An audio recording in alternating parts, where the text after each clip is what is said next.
America. How have your past roles influenced your perspective in how you lead ESG and asset management portfolios with RealStar?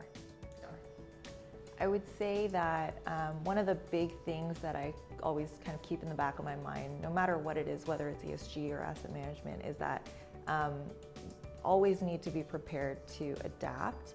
I think that things change incredibly quickly and frequently, regardless of how much you think they won't. So even as an accountant, you think like, oh, the accounting standards have been the accounting standards since the beginning of time. And it's like, no, actually, like they're constantly updating the accounting standards. And the same is true for being in an asset management capacity where the market is always changing.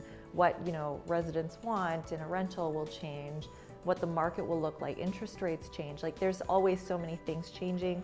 And ESG more than ever is this growing, very dynamic space where we're literally learning more and more about the issues as we go. Like nobody really would probably ever say they know everything about sustainability or everything about how to manage diversity or everything about the best practices in governance. I think there's so much to be learned still, and there's research happening all the time on all these topics. So the idea is, in my mind, no matter what I'm working on, it's keep up.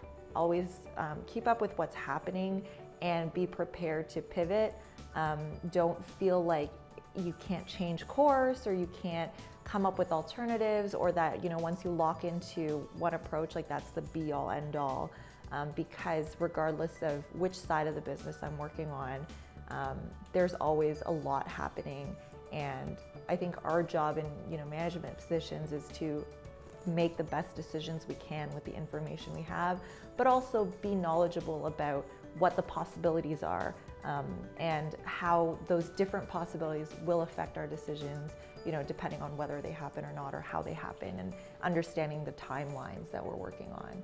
Because ESG, for example, is one with a super long timeline, and a lot of people joke, with like a 2050 net zero target, are you gonna have the same people around the table, after you've made all these commitments and decisions as, when you finally get to the finish line? And it doesn't really matter, right? You still have to make those decisions. You still have to look at the issues. So I think that's probably the main thing that I always keep in the back of my mind when I look at how I manage things in all my portfolios.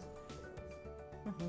Yeah, and I think your earlier point of lifelong learning is definitely one aspect of potentially how you manage your teams as well, and regardless of, like you said, which business side you're working on, because ESG is such a growing and new field that pivoting on a dime is required, but also maintaining that lifelong learning mentality and culture to ensure that not just yourself but your team and RealStar remains at the forefront of what you need to do to be successful and to keep the business going.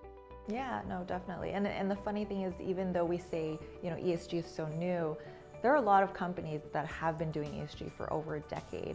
So you can think that even though there are all these organizations that have been working on this for over a decade, they're still trying to figure things out today. So, as everybody else slowly jumps on board, you don't have to feel as bad about it, because, if you started 10 years ago, you'd probably still be here, maybe a little bit further along, but there's still so much to figure out as we go. Mm-hmm. And definitely exciting times for those that are very interested in the environmental governance and sustainability and diversity aspect of helping to build not just businesses, but our culture and our world for a better future. Absolutely, yeah.